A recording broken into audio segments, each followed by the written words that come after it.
What would have happened if Harry had been sorted into Slytherin instead of Gryffindor? The sorting hat wanted to put Harry into Slytherin. Harry said no and asked to be put in Gryffindor, and that actually might be the whole reason why he's still alive. So straight away we would see differences. Harry would have gone and sat at the Slytherin table, away from Ron, the person he just bonded with on the train. And honestly, Harry and Ron probably unlikely have spoken again, or definitely not much, because Ron hates Slytherin. So really, their friendship would be over before it had properly started. Which means Harry would never have gone to the Burrow, never properly met and be integrated with the family that teaches him what love actually looks like, never gets one of Molly's jumpers, which actually therefore means that the emotional foundation of Harry's life, something that grows to be some stability for him, disappears. Draco would have been his roommate, and Draco is charming when he wants to be, so Harry and Draco would have probably become friends. Even though Harry didn't have the best first impression of Draco, he then starts spending every day with them, he'd likely have come around to him and been drawn in by him. So now it would be Draco offering friendship, loyalty, and status. And Harry, who has never had any of those things, would just be like, yeah, okay, I'll take it.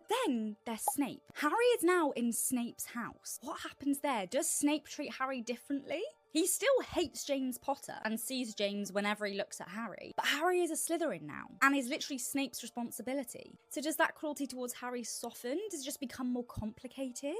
Does he actually try and mould Harry into something as far away from James as he can? Does Snape become a reluctant mentor? That's where there's such a big question. Snape would probably just be more conflicted as a whole and probably have no choice but to be a little bit softer to Harry because he's in his own house. But I definitely don't think he would be kind to him now. But then looking what this actually means for the plot, this is where it actually... Because Dumbledore's entire plan depends on Harry eventually being willing to sacrifice himself. That's what everything's leading up to walk into the forest and die. That is a Gryffindor act, self-sacrifice, courage over self-preservation. And Harry learns that from 7 years of being surrounded by Gryffindor values. The people he loves the most, Ron, Hermione, Neville, the Weasleys, all model the same thing, putting others before yourself and giving Harry something to fight for. But Slytherin literally teaches the opposite. Self-preservation, cunning, survival. They aren't bad traits, but they don't lead to walking willingly into death.